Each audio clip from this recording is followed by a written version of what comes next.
FBI Director Comey calls Trump a liar and says Trump-Russia links still being probed on Monday morning, hours before the House Intelligence Committee convened a hearing on Russian hacking during the 2016 campaign with star witness FBI Chief James Comey. The President of the United States was tweeting furiously in an effort to preempt headlines that might emerge from the event.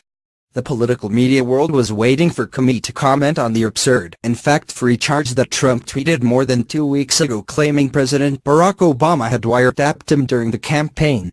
But the hearing was also expected to reinforce the Intelligence Committee's previously released assessment that Russian autocrat Vladimir Putin mounted a covert action to subvert the U.S. election to benefit Trump. And the other big subject, interactions Trump and his crew had with Russia during the campaign. Trump and his supporters have been fighting against the Russia-hacked America narrative for months, because they know, quite correctly, that it taints Trump's electoral college win. So at the crack of dawn, Trump was trying to dismiss this topic. He tweeted that former Director of National Intelligence James Clapper had said there was no evidence POTUS colluded with Russia. He insisted, this story is fake news and everyone knows it. He claimed the Democrats made up and pushed the Russian story as an excuse for running a terrible campaign. Big advantage in electoral college and lost. And he asserted, the real story that Congress, the FBI and all others should be looking into is the leaking of classified information. Must find leaker now. These come across as the tweets of a desperate man. There was much wrong and false about Trump's many missives. It was true that Clapper recently said on Meet the Press that he had not seen evidence that the Trump campaign colluded with the Russians in their assault on U.S. democracy. But Clapper certainly left open the possibility that such evidence could emerge. More important, the issue was not solely whether Trump and his lieutenants were active co-conspirators in Moscow's hacking and leaking aimed at the Democrats. One big question is whether Trump and his team either explicitly or implicitly encouraged Putin to mount or continue the operation targeting U.S. politics. After saying there was no collusion, Trump tweeted that the whole Russian story is phony and just Democratic spin. That is obviously nuts.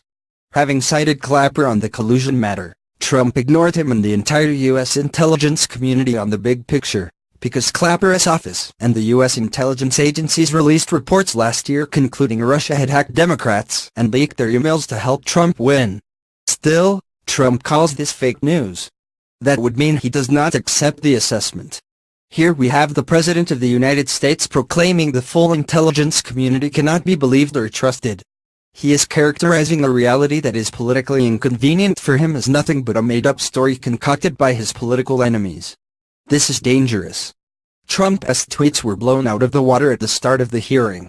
Mike Rogers, the head of the National Security Agency, said the intelligence community still stands behind its conclusion that Moscow pulled off the hacks and the leaks in part to assist Trump. In other words, this stuff is real.